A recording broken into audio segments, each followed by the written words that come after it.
veteran who has stepped in there with some of the best names at 185 and 205 pounds. A submission artist who will take a limb home with him if you slip up for even a second. Please welcome Paul Miočić.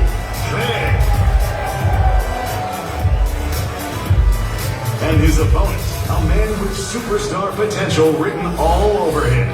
A three-time Division I NCAA Wrestling National Champion at Penn State University, who has every tool to become a future UFC champion. Ladies and gentlemen, here is the undefeated prodigy, Miočić. And now, for our 5-round co-main event in the lightweight division. A rematch of one of the best fights of 2021. Up first, making his return after more than 2 years off. A fighter who has electrified crowds every time he steps in the octagon. Looking to cement himself as a title challenger at 155 pounds. Please welcome to the stage, Iron Michael Chandler. His opponent, a Brazilian nightmare that strikes fear into every rival who stands across from. The most prolific submission artist to ever step foot in the octagon. Holding the record for most subs with 16. This is the former UFC lightweight champion of the world, Charles "Two Bronx" Oliveira.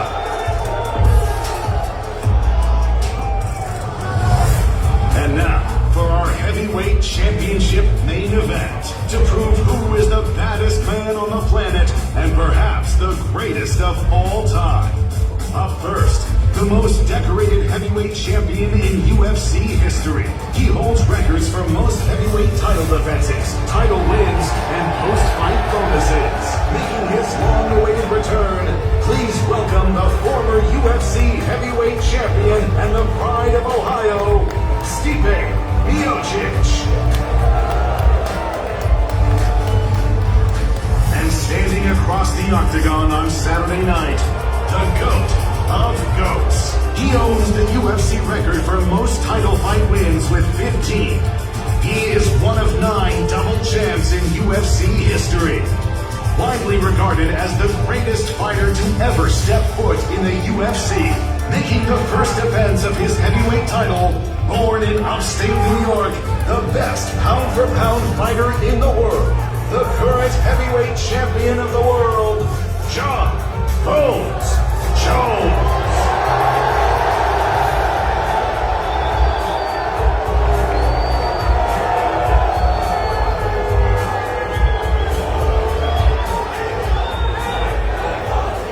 What's up, New York? Thanks for coming out today. Got the first question. I start with Jon Jones. Jon, for a lot of your career, people have been talking about you fighting in New York, Madison Square Garden. To finally be here, days away from doing it, what does the emotions feel like right now? Oh, it just feels great. What's up, New York? How we doing? How we doing, New York? Let's hear you. Woo! It feels great to be here. It's always been a dream of mine to fight at the Garden, and I'd be lying if I said this fight didn't just feel different. It's a very special thing. New York has some of the best fans in the world, and I'm glad to be able to give you guys what you want to see. Earlier this week, you made it pretty clear you were upset with Stipe Miočić calling you a bitch on the Countdown episode. Why exactly were you so upset by that? You know, I feel like Stipe has this. Everyone likes first responders. You know, and I actually respect men and women in the armed forces and law enforcement, things like that. And so I made it a point to try to be very respectful to him. And there's been 2 scenarios now. First scenario, he said, my kids will never look at me like I'm an asshole. That was a direct attack on me and my family and my relationship with my kids. Second attack was him calling me a bitch. So the respect is a little bit out the window, and we'll see that on Saturday. Would you describe this fight as personal to you now? Excuse me? Would you describe this as personal to you now, this fight? It's very personal to me, yes. Stipe, are you kind of surprised to hear his reaction to that? Do you even feel like you want to apologise for some of those things you said? Yeah, I don't remember saying like that was. I don't remember saying that. Like he's looking at me like an asshole. That was more direct to him. And when I started bringing out bitch, pretty much he was calling me out. I'm just beat my ass in front of a whole arena of people. So sorry for defending myself. I apologize. He said it's personal. Do you feel like this is personal now? I mean, I think every fight's personal no matter what. I think if fighting another man, another octagon, against him, it's always personal. You brought your fire helmet with you today. I'm curious, what was the thinking in displaying that for us this afternoon? At the end, why I gave this right before I came on stage. Those men are awesome, man. Those are heroes right there, and I just thought it was amazing to get that gift. I got goosebumps. A couple of questions for you, Dana. Dana, it seems like the fighters are going to be competing in the old gloves this weekend. Can you tell us why that is? Because there were a lot of complaints about. We originally created these gloves to stop eye pokes, and we had good intentions with them.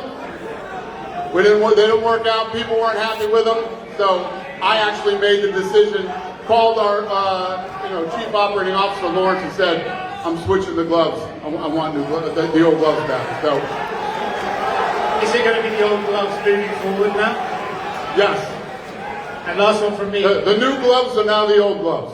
And last one from me. We all know that this Saturday has to take place, but for you personally, do you still want to see the winner of this fight Tom Aspinall to unify at Is that for me? Yeah. What's the question? Do you want to see the winner fight Tom? The winner should absolutely fight Tom.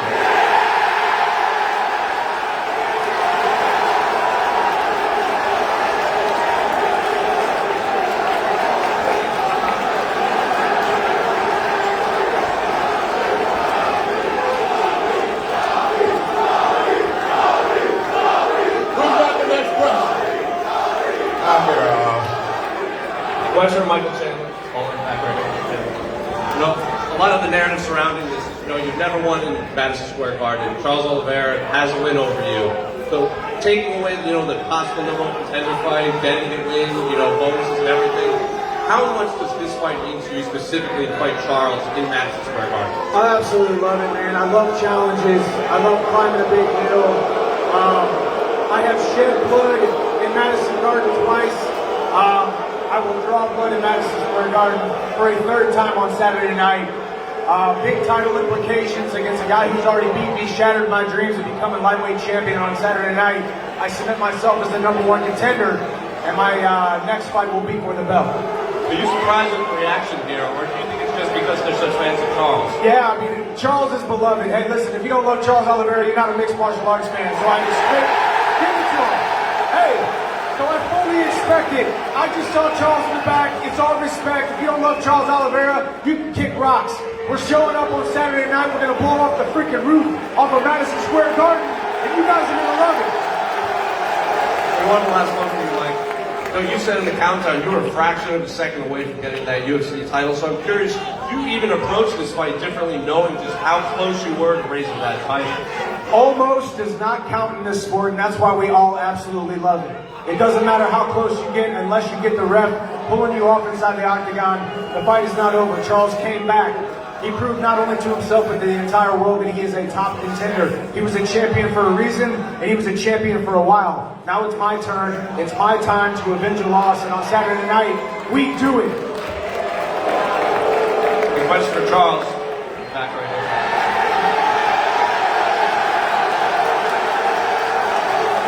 Obviously, the massive support here in New York. So just, give me the floor. Is there anything you want to say to the fans here in New York? Charles, aquele apoio massivo aqui em Nova York, então fala pra galera, só dá um oi pra galera. Boa noite, boa noite. Eu tava esperando tudo isso aqui. Eu amo vocês. Guys, good evening. Listen, I was waiting for all this. I love you guys. Isso aqui é um sonho que eu tô vivendo. Eu sonhei em ser conhecido, eu sonhei em ser respeitado. E hoje eu tô vivendo um sonho. Eu sou muito grato por tudo isso que vem acontecendo na minha vida. Vocês são foda. This is a dream come true. This is what I wanted. I wanted to be respected. I wanted to be known. Listen, you guys are shit. Charles, Obviously, Michael said, you know, he plans to shed blood in there. He wants to get one step closer to the lightweight title. So I'm curious, what do you expect from Mike, and how do you see the fight actually playing out? Cara, como o Mike acabou de falar, ele falou que vai tirar sangue no sábado.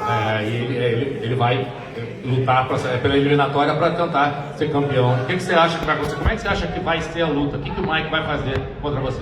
Olha, de verdade, eu respeito demais esse cara.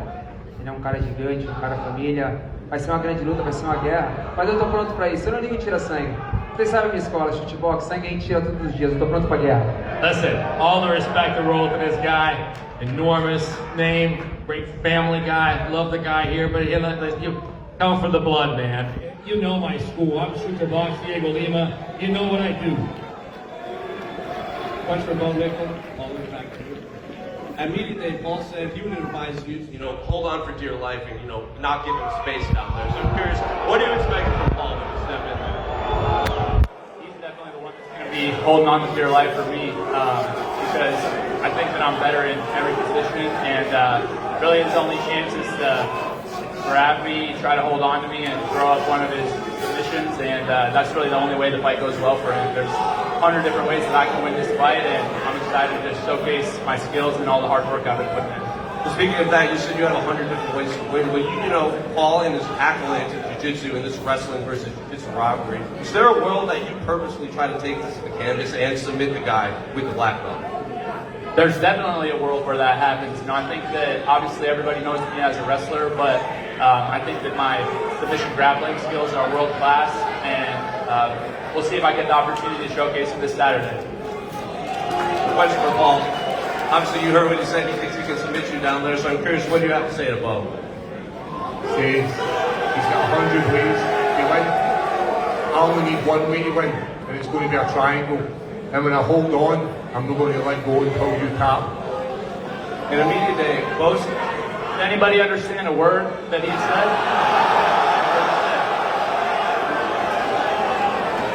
I love the accent though, it's dope. And last one for Paul.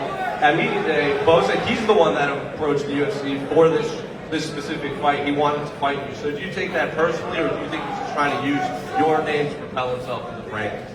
It makes sense for him to use my name to kill himself. He hasn't fought the level of fighter that I have, and he's certainly not the one that Sunday's dangerous to beat. And Saturday night, we will see who will be understanding who. The tap in any language is the same. It doesn't matter if it's Scottish, it doesn't matter if it's American. When you tap, you tap. Jon Jones, right here.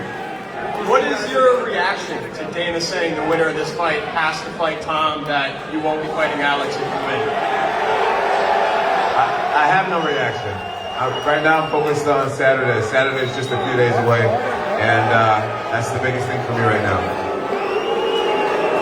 So, absolutely no thoughts on Alex next or anything, just fully focused on Stipe? I did a really long press conference yesterday, and I feel like I really broke it down for everybody, exactly how I felt. So tonight, it's all about Stipe. Thank you. And Bo, one for you. The rumor is Donald Trump's coming to town. Have you any update on this, and any extra nerves with the president watching you fight?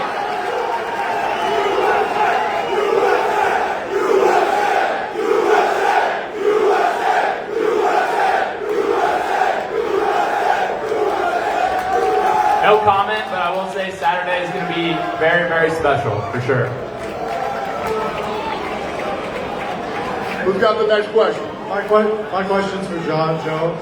Jon, you said Anderson Silva was your favorite fighter growing up. Now that you've grown up, you're the GOAT for a lot of people. How does it feel to reflect on how you thought when you were growing up compared to looking back on things now? You know, it's been amazing, you know, having guys like Anderson, Spider Silva to look up to. There's a lot of guys. There's Uriah Faber. I have a long list of guys that I've always admired. George St. Pierre. These guys were great examples to me in many different ways. You know, some for the fighting skills, some for the way they transcended the sport. And I'm grateful to be in this position now. I'm very aware that I've impacted many people's lives around the world. And it's just, it's a huge honor, and it's a true pleasure to be in this position. Truly blessed. And my next one's for Dana. Dana, the UFC announced its return to London on March 22nd. Can you give us any fights in the works or any fighters in the works for that card? No. All right. For Michael, I know the notion that Charles Oliveira is a quitter is being dispelled in a lot of people's minds, but you brought it up in a lot of interviews this week. Why do you think that is still in there, and how do you feel you're going to break that out? No, I did not bring it up this week at all. It was asked to me about our previous bout, in which case I do believe he had not proven that he was not. Since then, I have completely recounted that. Charles is a champion for a reason. He's come back in a lot of fights. Also, I did say every single person on the planet has a little bit of quitter in them. We've all got a little bit of quitter in us. It just got to take the right time, the right amount of pressure. So hopefully we'll see it. And for Stipe Miočić, Stipe, I know you feel definitively you're going to win this fight. If that's what happens, do you feel an immediate rematch with Jon Jones is what would happen because he has never been beaten? I mean, yeah, but right now I'm worried about Saturday. But yeah, once I get done, yeah, we'll talk. And just one for you, Dana. I know a lot of focus on this pay-per-view, but UFC 310 after Bilal Muhammad pulled out, people are wondering about the main event. Is Shopcop will fight someone else? Is that still a plan, or is Pantoja versus Aya Sakura going to be the main event? We'll announce tomorrow. It's going to be good. Okay, thank you.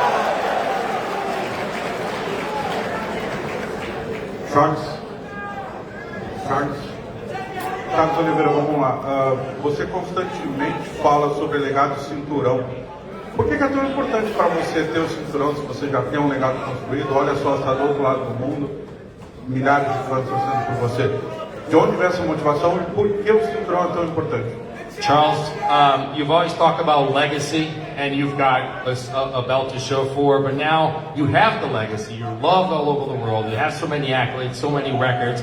Why is the belt still important for you, since you already have a legacy of your own? Olha, a gente tem que estar aqui por algo. Eu tô aqui pela história, pelo legado, e se tornar campeão. Há um mês atrás, meu filho nasceu, e eu prometi para ele mesmo: eu vou ser campeão mais uma vez. Da mesma forma que eu fui campeão da minha filha, eu vou ser campeão do meu filho. We're here for something. We're all here for something. I'm here for history. I'm here for legacy. I'm here to be a champion. Listen, about a month ago, my son was born. My new son was born, and I said, your dad is going to be a champion again, just like your dad was a champion for his daughter. That's my promise. Olha, eu não sei quando. A gente não tem, é tudo no tempo de Deus. Mas eu vou estar aqui para fazer história. Listen, I don't know anything. Everything's in God's time, but I'm here to make history. Carlos, mais uma. No Brasil, a história é muito famosa. Você teve a sua filha, foi campeão, 9, 8 vitórias seguidas. Qual foi o clique que deu quando a sua filha nasceu? E você sentiu esse mesmo clique quando o Dominique nasceu? Charles, so when your son was born, we know that after he was born, when your daughter was born, you streaked like 8, 9 straight victories. So what clicked that made you do that, and do you think that click is going to happen now that Dominic was born? Olha, não é um clique, eu tinha que fazer algo para poder, sabe, dar tudo de bom para minha filha, e foi isso que eu fiz, o que eu sei fazer de melhor, eu sei lutar. Eu não sou esses caras que ficam falando um monte, eu simplesmente quando fecho o queijo eu vou lá e faço acontecer. É isso que eu vou fazer de novo. Eu vou dar a volta por cima, eu vou se tornar campeão mais uma vez, eu vou deixar o meu legado cada vez maior, e eu preciso de ajuda de todos vocês, essa energia positiva, é isso que faz acontecer.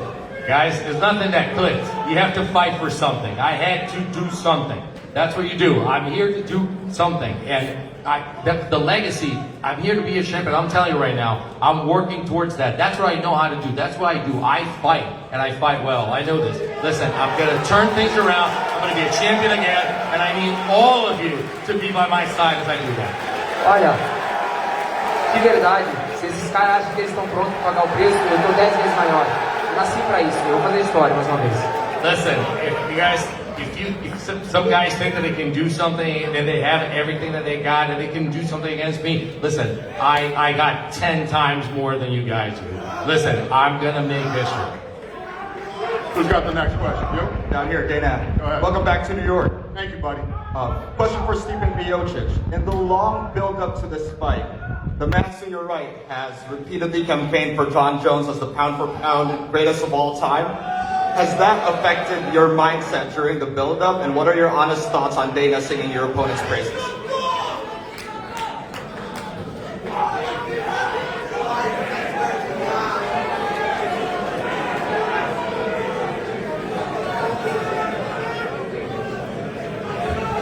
it's nothing new. I mean, Don's done well. I mean, pound for pound is the best.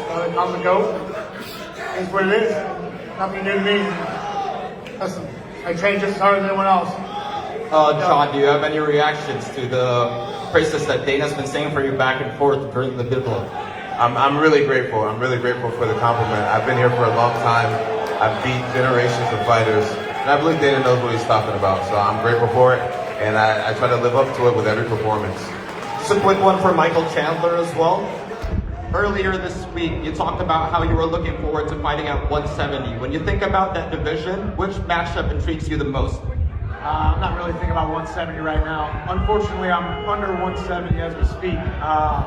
So Saturday night we fight at 155. We cement ourselves as number one contender, and I win that belt in 2025. There's a lot of fun matchups up there. I'm a big lightweight. I enjoyed the camp for 170, but right now we're focused on 155 and that 155 lightweight title. Thank you. You next, sir? Go ahead. Absolutely, thank you. Question for Jon Jones. John, you've just heard the reaction from the crowd and Dana's reaction of what they expect next in the heavyweight division. I know that you've given answers this week that don't align, obviously, and hopefully at one point we might get aligned. If we don't get aligned, Saturday night realistically could be the last dance.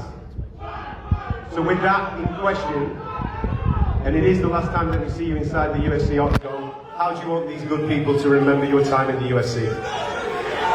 That's a great question. Thanks for asking it. I want to be remembered as a guy who came, saw, and conquered. Simple as that. Thank you. Go ahead. A question for Michael Chandler. Michael, Conor McGregor will most likely be watching on Saturday. Do you want to use this performance to send a message to Conor? I've got absolutely no message for Conor McGregor. I'm 100% focused on Charles Oliveira.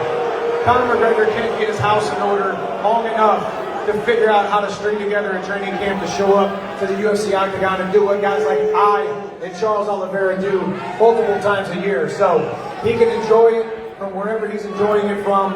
We'll keep the octagon warm while he's out. Another one for Jon Jones. John, DC recently came out and said you and him would most likely never be on good terms. Since he may be calling your last fight, do you ever want to bury the hatchet with DC? Yeah, I love to bury the hatchet with DC. You know, literally every time I see him, I try to give him a smile, I try to give him a handshake, and I don't think I just recently found out he doesn't like that very much. So I think I'll just give him a little friendly wave from a distance from now on. That's all over for me a long time ago. I'm sure there's a lot of guys, a lot of former opponents that really don't like me, and that's a part of doing what I do. And last one for Dana, just to clarify your opinion on this for the fans at Madison Square Garden. Who is the pound for pound number one in the UFC and who is the greatest of all time? Listen, it is my belief that as long as this guy is active, he's the best. Pound for pound best in the world, and he's the greatest of all time.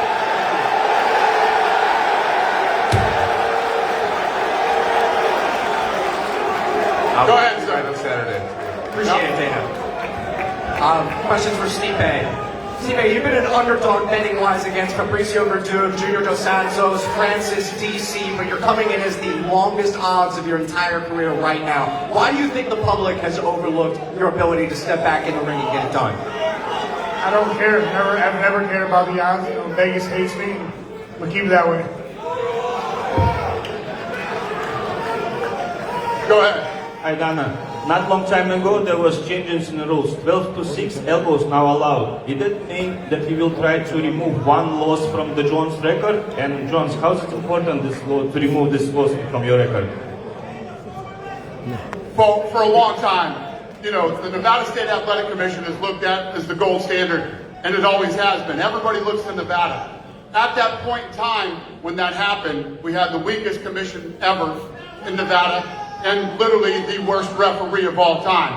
I tried to get that removed. I don't think it's possible, and you know, it's the thing that's going to stain his record forever. I mean, the real fans know he didn't lose the fight, but it is what it is. I think that's always going to be there, unfortunately. Thank you. Question for Jon Jones over here.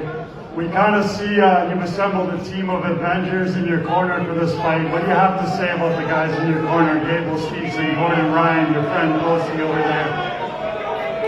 Man, you know, I'm really blessed to be surrounded by really great men and women in my life. You know, not only Gable and not only Gordon and all these guys, but I mean, shout out to both of those guys, by the way, two of America's finest athletes. But I mean, I got guys who've been with me for years who's helped me get to this point. You know, Coach Greg Jackson, Brandon Gibson, Professor Alan Carr, Paige and Coach Aaron, Coach Alex. I got a really solid squad of guys, and our team was pretty damn close to perfect before adding these two great additions. And now our perfect team just became that much better. I'm definitely prepared to have a great ground fight this Saturday night, for sure. And then one for Michael Chandler. You said about Islam Makhachev in the past, you said good old-fashioned American wrestling beats Dagestani Sambo any day of the week. How does American wrestling fare against Brazilian Jiu-Jitsu this weekend? I guess we'll find out on Saturday night. Obviously, Charles is decorated. Most submission wins in UFC history. That's why I love this fight. I love a scary fight. I love an exciting fight. And I love Madison Square Garden. This has become like my second home. My 6th fight in the UFC, my 3rd time at Madison Square Garden, and this beautiful city of New York. So I'm excited to go out there. If I want to take the fight to the ground, I'll try to take it to the ground. I think I will take it to the ground, and I think I'll stop his shots if I want to stop his shots. So it's going to be fun. Go ahead, sir. Question for Paul, absolutely right. When you make the move to knock you're going to be the first Scottish mixed martial artist to actually compete in Madison Square Garden. I know Steve, you're ready for your guy actually compete. How much of an honor is it to be following in the footsteps of the late great Ken? Anywhere you find the world with the UFC behind your back is an honour. But to walk out MSG, the noise in this room alone, never mind come Saturday night, is incredible. What's going to be most special is that noise after I get that submission victory in these 15 minutes. It's going to be immense within MSG, and I cannot wait. Question for John down here to the right. You've beaten a litany of UFC Hall of Famers during your career. Where would a win over Stipe rank amongst those? You're saying what is a win over Stipe? Where does that rank? Hey, where do you rank it in the list of wins that you've had over? Hey, before I answer this question, I have a very special young man here tonight. My man Kier, I met earlier today. He was diagnosed with cancer recently, and Dana, I'm wondering if you could get him tickets to my fight. That's awesome, guys. Kier is over here in the red. He's such a sweetheart, such a sweet young man. I don't know if you guys can see him, but he has the biggest and most beautiful smile. And I am so blessed to have met him. And I promise to give you a great show on Saturday night, young man. And Dana just said you got tickets, so you're going to be all right. Hopefully they give you, are you going to give him a decent seat? Or you're going to get a good seat too. Uncle Dana, he knows how to take care of his guests. So, welcome to the UFC, Kier. And as far as beating Stipe, where would that rank? You know, I've defeated a lot of amazing athletes, and Stipe is an amazing athlete. You know, even though I don't quite like him as of right now, which it's fighting. Who cares if I like him or not? I have to respect what he's done in the UFC. I've seen this man use that right hand to get some really great guys. So I got nothing but respect for the dude at the end of the day, and that's what's going to make it such a great fight. I know he has a great team and a great family. I have a great team and a great family. That's what MMA is all about. Martial arts is all about. Two greats getting together and seeing who's the better fighter. Stipe, down here to your right as well. Same question to you. Where would you rank a win over John in the list of the wins that you had? I mean, John pretty much summed it up at the end. I mean, I'm not much of a talker, you know, but he says he's got a great team, great family, and as do I. This man, it's quite what you said, and I can't wait.